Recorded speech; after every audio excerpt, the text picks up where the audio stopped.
Hello, America, and everywhere else in the world. Welcome back to a brand new episode of Corey Has a Podcast. I am your host, Corey Easley, once again, and I'm back. So, last time I told you guys about me getting caught in an Instagram scam. It's interesting. I go through these waves. I'm sure, like everybody else. I'm not like so unique in this experience, right? And that's fine. We all go through the same shit all the time, and we just handle things differently, right? But we live in the same world. How can we not have similar experiences? Anyway, so I've been on Instagram and trying to just grow more visibility, just mostly for my fitness stuff, seeing what I can make of it, seeing what I could grow it into. And, seeing if I could promote my business a little bit more, apart from whatever else I do. Sometimes also, I just like to share my fitness journey because I'm really proud of myself, right? Nothing wrong with that. But sometimes I just don't give a shit about Instagram, as we all go through this, right? And, so I had this guy reach out to me and was like, listen, man, you could grow your page to da-da-da-da, and it was a black fitness page, and this dude kept being on some, you could grow it to this and that, and blah, blah, blah, blah, blah. First of all, I know that shit is, I know that shit is bullshit, right? But the guy was like, listen, $35 or $36 or something like that. I think it was $36. If I go back and listen to my last episode, I'm pretty sure I was 36. And he goes, yeah, and I'm like, you know what? How bad could this be? I didn't give him any personal information. I just cash apped this motherfucker $36, and all of a sudden, I just had all these bots started following me. And I was like, oh, Jesus Christ. And I ended up getting up to something crazy, like from 1,300 to like 29, close to 3,000 followers, like within 2 hours. It was wild. And then the guy kept hitting me up. Hey, man, I can get you to 5,000. And I was like, no, thanks, man. I was just kind of curious how this goes. And he kept hitting me up, and I kept saying no, thanks. And then he low-key almost caught a little bit of an attitude with me on some, yo, you really going to be like this type shit? And I said, yo. And then I got fucking mad because I think my biggest trigger is somebody talking to me in a way where it sounds like they feel like they could slap the shit out of me or something. Like, I don't know what it is. I mean, I grew up in an environment where it was like, motherfucker really would slap the shit out of you. So I always perceive that as like immediately as a threat, and like, oh, I may have to get into a physical altercation with this person. And it doesn't always happen. Obviously, as an adult, that doesn't just happen. But I don't like being spoken to in a certain way by anybody. I don't care if I'm wrong. We're still going to respectfully have a conversation as an adult. So this motherfucker was like, he was insisting. He was just like trying to upsell me. I was literally just curious about this shit because I wanted to talk about it on the podcast and see what would happen. And I had to put my foot down and be like, listen, man, I'm not interested. Please stop sending me these messages. And I was about to block him, but I didn't because, first of all, I could tell that he was like, it's like when you call customer service and these motherfuckers are like on the other side of the world. He's like, brother. It was like, stop calling me brother, first of all. Now, at first I was cool with it, but now you're overdoing it. You know what I mean? American brothers don't do that shit. We don't say brother every 2 fucking seconds. And it's weird when a white dude keeps saying brother. And black dudes don't overuse brother. So I knew it wasn't American. But anyway. I just, I shut it down. But, this is the moral of the story. If somebody hits you up and says you want to grow your following and you pay them $36 or more, whatever, I'm sure the rates are all different, you'll gain a bunch of followers. There'll be a bunch of bots with weird names. Some of them will be weird sexual ones.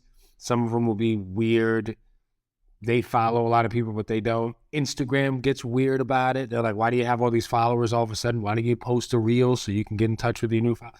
It's stupid. But anyway, there's a Jay-Z quote where he says, Hov did that, so hopefully you don't have to go through that in the song H to the Izzo. So I did that so I could share this experience, and now you know what would happen if you did it. Anyway, that's it. The guy hit me up one more time sometime in the middle of the week, and it was like, hey, man, just so you know, I'm offering it. He came like very carefully, and I said, yo, bro, I'm going to say this one more time. Not interested. Thank you. Have a nice day. And he left it like that. He left it alone. Didn't say shit else to me. I swear to God, if this motherfucker hits me up one more time, I'm blocked it. I got no problem blocking people. I got more people blocked than I'm following. That's not true, but it could happen. The block feature is great. There's quotes and shit that come out that talk about your diet is not only what you eat, it's what you watch, it's the people you're around, the shit you consume, like on social media, everything you absorb. You know what I mean? And I don't follow motherfuckers that annoy me. I don't follow people that I'm not friends with. Like, we sometimes will have people in our lives that will all, like, anytime you see their shit pop up on your feed, you're like, oh, God, I hate this person annoys me. Just unfollow them then. Who cares? What are they going to do? Beat the shit out of you? What are they going to do? Get you fired from your job? Like, to me, it's just like, yo, you don't like it, get rid of it. That's just my mentality. I know that's hard for a lot of people, but my mentality really is, this doesn't work, done with it. I don't like it, get rid of it. So now, it's just one less pain in the ass in my life. So lately, so that's how the Instagram thing went. Lately, not lately, actually. Yesterday, I was thinking about The Lion King, and it really occurred to me, who is The Lion King, right? And from my understanding, the way it works is like, because the movie The Lion King is obviously very similar to the story of Hamlet by Shakespeare, right? And, the uncle, although I find it hard to believe that Scar started fucking Mufasa's wife, right? There's no fucking way. But she just seemed like way too powerful of a woman for him. He was kind of scrawny and he had a narrow, skinny ass, and Mufasa was so big and powerful. But I think Mufasa was the Lion King. And then the title of Lion King was floating around after his untimely demise. And then for a while, Scar became the Lion King. Funny enough. And then after that, ultimately, the one true king, Simba, I just can't wait to be king, became the Lion King. And that's how the story goes to me. So the Lion King was, the title of the Lion King was getting passed around, But the Lion King is just a title, right? It's like being the store man, the general manager, right, of the kingdom, right? And the beginning of the movie is kind of set up, if I remember correctly, I haven't seen this movie in a long time, but it's kind of set up with, you got Big Mufasa and Little Mufasa, a.k.a. Simba. Did they give that kid a middle name? And what was Mufasa's last name? Hold on a second. Big Mufasa, Little Mufasa. Hold on. What was Mufasa's last name? There's no way he had a last name. Mufasa is a major character, but King Mufasa, sire, Mook. Well, he had other names. And did you know that Mufasa's parents' names were Ahadi and Uru? Ahadi was the father and Uru was the mother. Uru, U-R-U. But what is the Lion King's real name? Mufasa, the definition of a leader. Mufasa, whose name means king in the Manizoto language. Sorry if I'm butchering that. I don't want to be disrespectful, but I just read what it says here on the page, right? is a strong patriarchal figure. He has many good qualities, including bravery, loyalty, strength, and his love of family, as he is respected and revered by the vast majority of animals. Man, the animal kingdom is so cool, But I was wondering, so Nala was Simba's little friend as a child, and eventually Simba would take over. And, it was my understanding that as the Lion King, he had all those lionesses around, and all the children were Mufasa's children, but they all had different mothers. So I thought that there might have been a weird relation between Nala and Simba.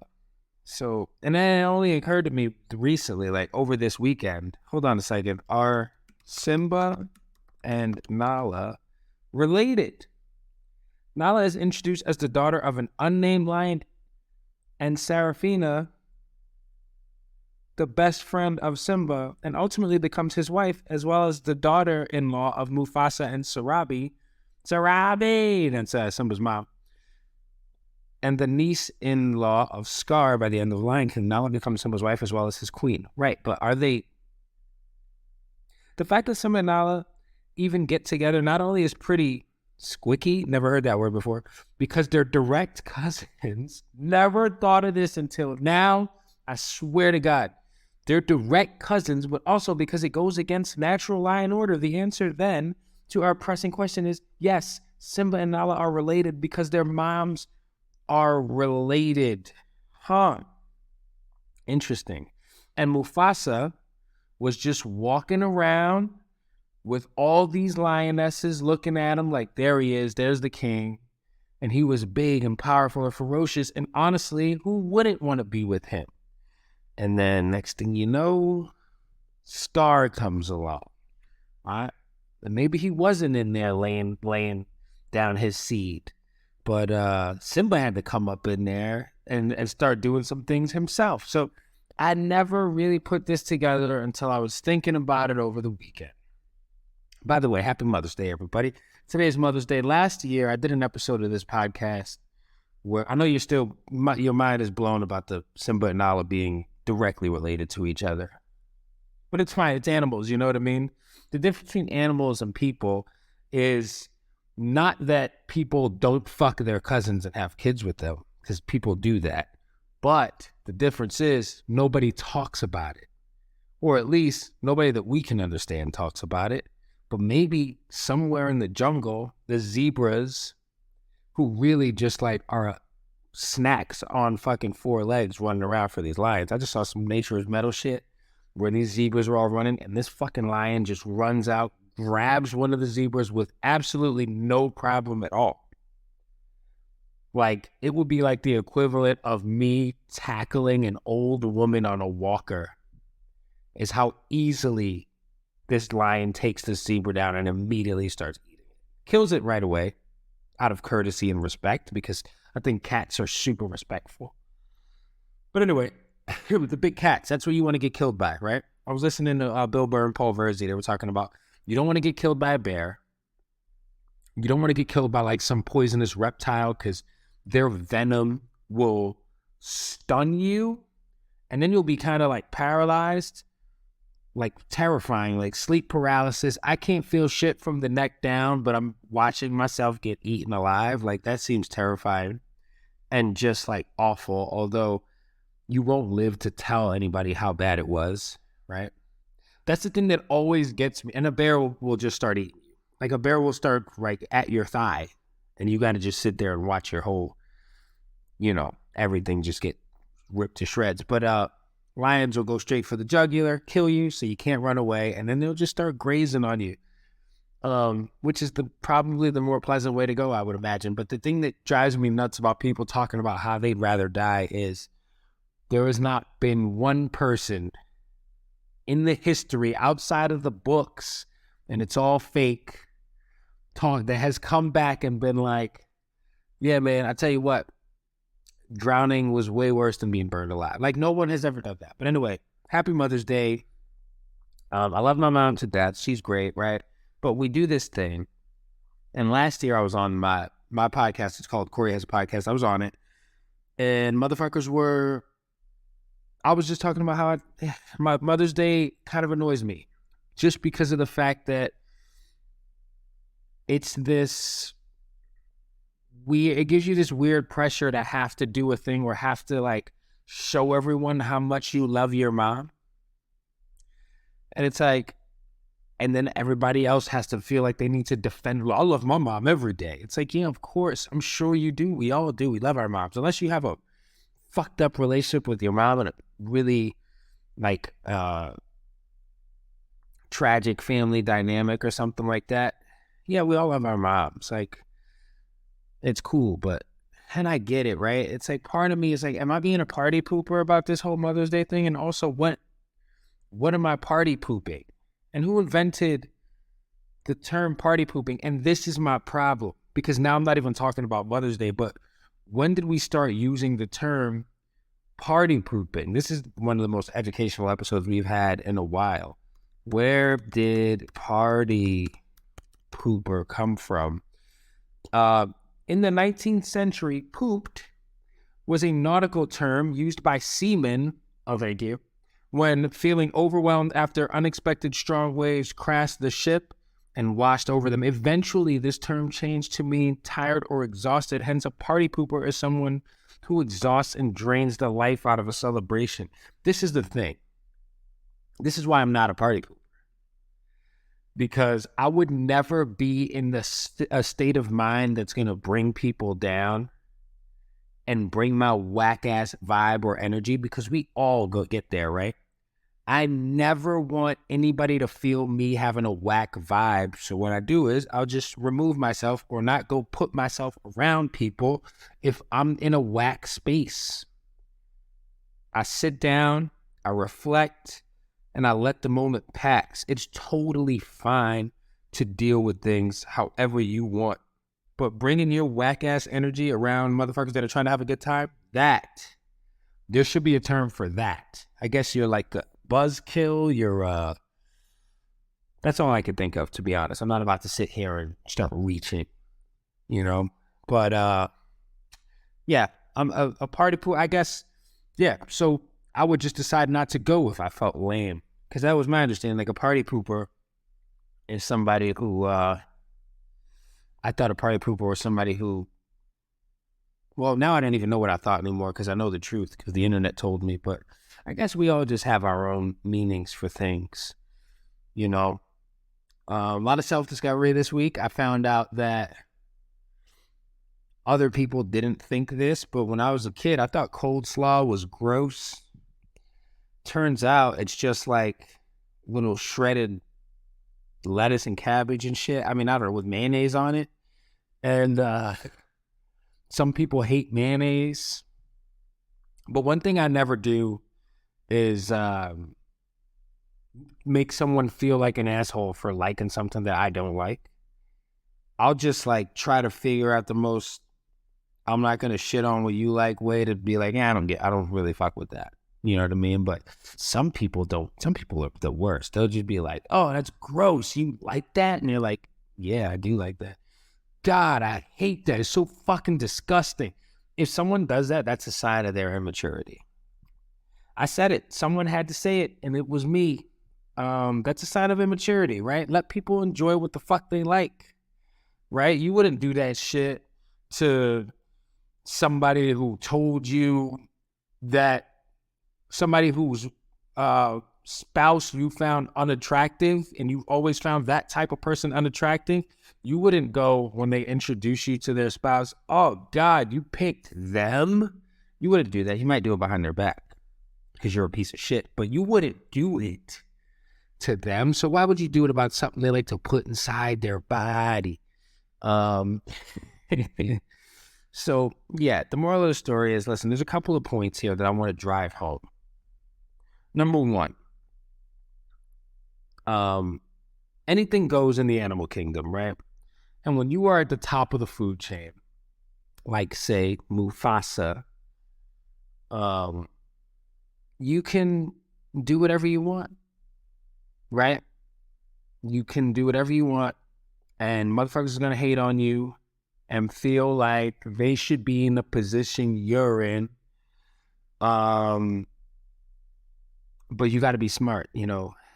Mufasa was so noble, and he cared about his family so much that it ultimately made it easy for him to, what happened to him. Hey, if you've never seen The Lion King at this point, I really don't know what to tell you.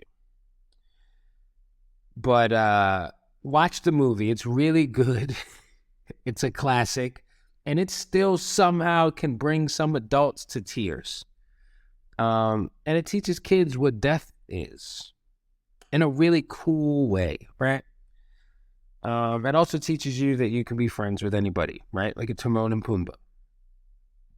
You got like a little meerkat. You didn't know what a meerkat was until you watched it. You find out they're kind of cool. They're harmless, right? You wouldn't want to see one in your home, but they're harmless, right? We have a wild swine problem in this country that's arising. Speaking of Pumbaa, where these pigs are running around destroying crops, causing thousands of dollars of land damage to people's land, and it's fucking up the environment somehow. Like the balance is off, and it's becoming a big deal apparently. And at first I thought this was a joke, but it's a big problem. Wild swine, feral hogs. Yeah, there's these feral hogs running around all over the country, and it's a problem. Sorry, the YouTube video just almost started playing. Yeah, look up the feral hogs thing. Listen, I gotta go. I got a few things to do real quick, and a couple more quick exciting updates, and then I'm gonna let you guys all go because I'm all a little scattered right now because I just had like a rest day. We started a new training program. We're focusing on strength. There's just been a lot of humbling things happening to me lately, but if you're a client of mine and you listen to this show, if you're a person who's trying to get in shape, trying to get into fitness, trying to maintain, just trying to be healthy in general, maybe you're not training to be a competitive athlete, maybe you are just training to feel better, maybe you have a goal, maybe you want to fit into something nicely, maybe you have an event coming up and you want to go beyond that event and convert your fitness and health and wellness into a lifestyle. There's going to be a lot of humbling moments on the way. There's going to be a lot of learning your own body that happens, and you're not even going to realize it until like you start figuring out things about yourself that you had no idea before that you were this way, or you moved this way, or this side of your body is mobile or immobile or strong or needs work, right? Like, notice how in my line of work too, we watch what we say, right? It's like, I didn't say you're strong or you're weak. You're strong or you need some improvement over here, so it's going to help your overall game, right? It's going to level you up. But I've learned a lot about myself, and we're starting this new program focusing on strength, and I'd like to get stronger because I'm curious to see what my full potential is, right? I'm very curious, and I enjoy what I do, and the weather is getting beautiful, and today we are going for a run outside, and there is nothing like running without a shirt on, feeling that heat from the sun on your body, getting a little sweaty, and just enjoying the day, right? Enjoying being outside. Sometimes we're just like, indoors, laying on the couch and it's comfortable, or we're just like in a gym or in the office or in wherever we're in. Get out. Get that fucking vitamin D, baby. That is medicine right there. Listen, guys, I love you all. Take care of yourselves.